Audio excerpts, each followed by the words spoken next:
Hi everyone, this is Lizzie and welcome to my channel. Please do not forget to like, share, and subscribe.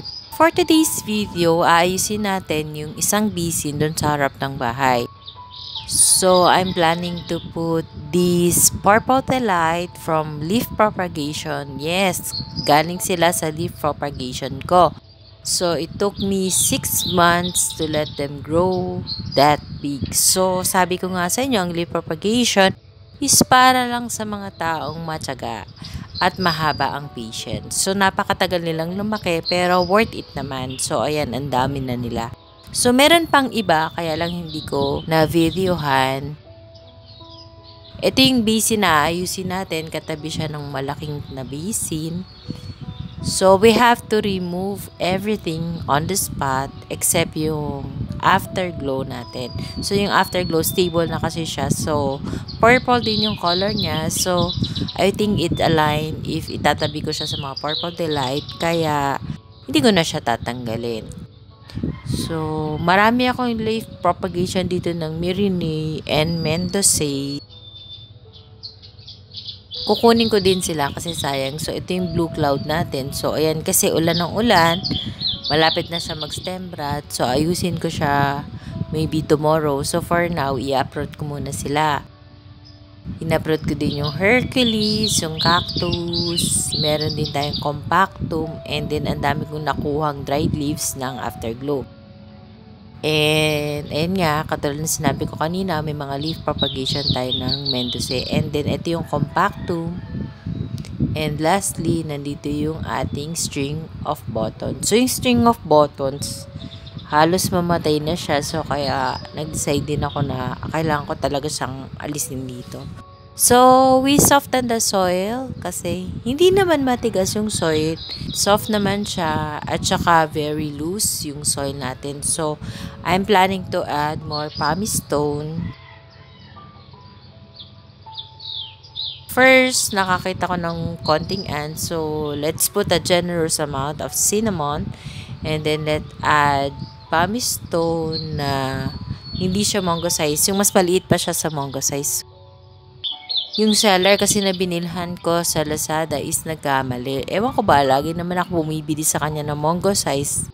This time nagkamali siya. So, inihalo ko na lang dito para hindi naman din sayang.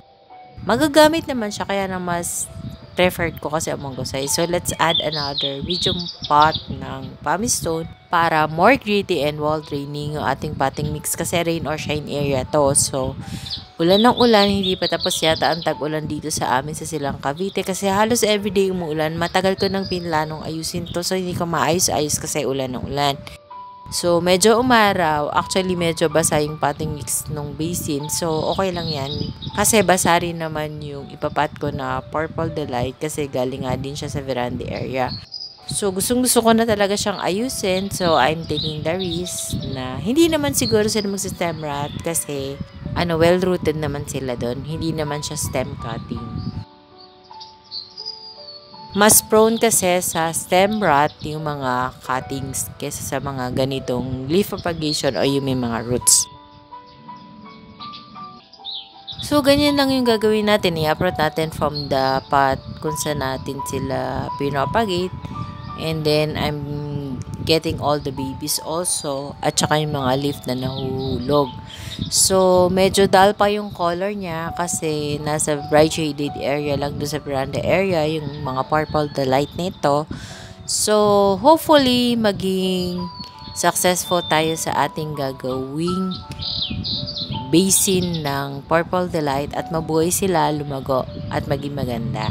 Kasi yung nasa big basin dito, mamaya ipapakita ko sa inyo at the end of the video na ang ganda ng mga purple delight dito. Colorful sila and stable na sila. So, matagal na tong 1 year na yung big basin ko dito na may purple delight. So, mamaya makikita nyo. So, ganyan lang ako magpat ng mga So, sinama ko yung roots. Hindi ko kinat yung stem. Kasi nga medyo wet yung soil nila. So, hindi pwedeng cuttings ang gawin natin. Pero, usually talaga cuttings ang ginagawa.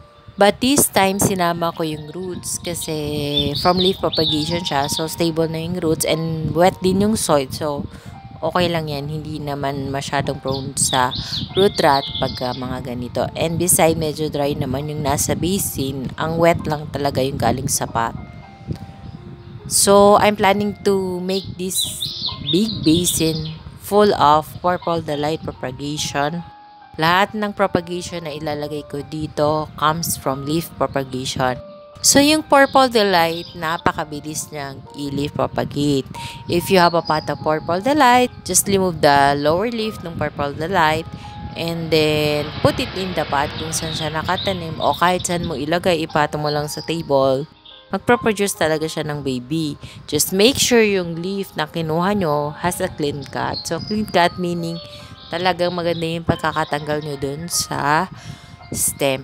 And one more thing, bukod dun sa kinuha niyong leaf na pwede magbigay sa inyo ng baby, yung stem na pinagtanggalan niyo ng leaf is possible din na magbigay ng baby.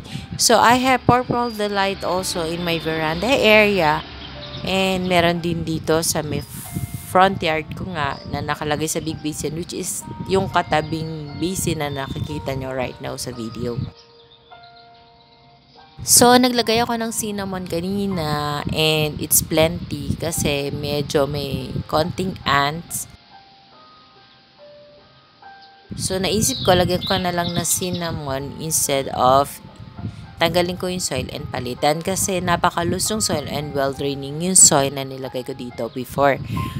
So, wala pang 1 year yung mga tinanim ko dito. I think 6 months lang. So, they didn't grow well. So, nag-decide talaga ako na palitan sila ng Purple Delight.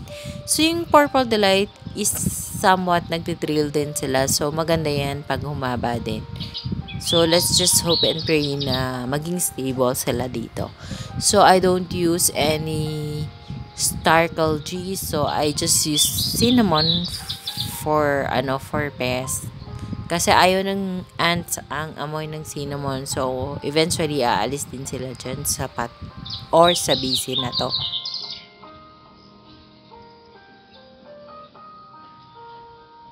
So, sabi ko nga, mabait si Purple Delight dito sa Longland. So, hopefully, makasurvive sila dito.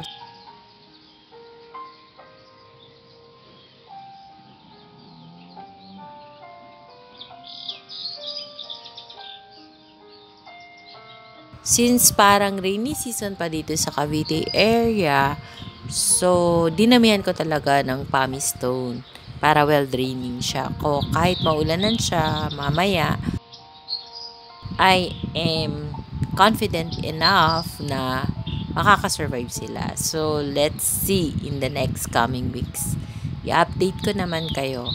So, ayan, malapit na nating mapuno yung ating basin ng Purple Delight propagation. So, ang dami kong napapagate from leaf. Yan yung mga nahuhulog. Pag binibisita ko yung Purple Delight pot ko, nahuhulog o nasasagi ko yung mga leaf. Yan, nilalagay ko lang kahit saan. Tapos yun. Tapos kinokole ko na sila pag malalaki na.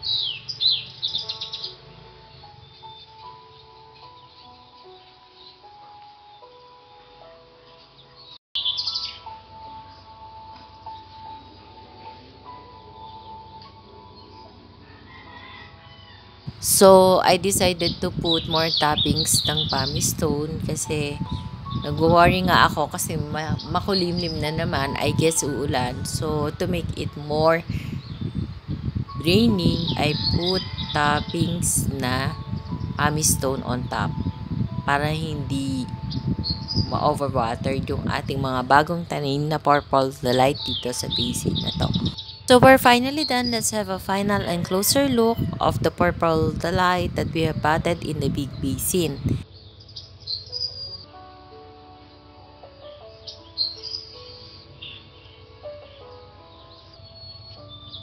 I decided to put some black sand also para hindi naman dull yung color ng ating bisin. Pero eventually, mawawipe up din yan.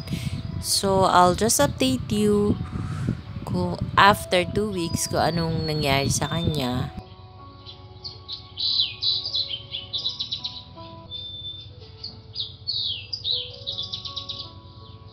So, ngayon, hindi pa natin ma-appreciate yung beauty nitong big basin ng Purple Delight kasi hindi pa sila stable. Pero once na stable sila, makikita nyo after 2 weeks or maybe after a month, maganda siya.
Ito naman yung sinasabi ko sa inyo na big basin, 1 year na to sa akin. So, ayan yung Purple Delight sa medyo unahan. Meron din dyang Jade Dance, Catapetal Mendoza, may Echeveria Blue Surprise, may Ghosty.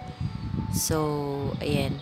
May aloe din to sa medyo gilid. So, ayan yung itsura ng Purple Delight. So, hindi stress in color kasi nga panay ang ulan dito sa Silang Cavite area. Hindi ko nga alam kailan ba matatapos yung rainy season dito sa amin. So, ayan siya. So, hopefully maging ganyan ang ating mga tinanim na Purple Delight for today.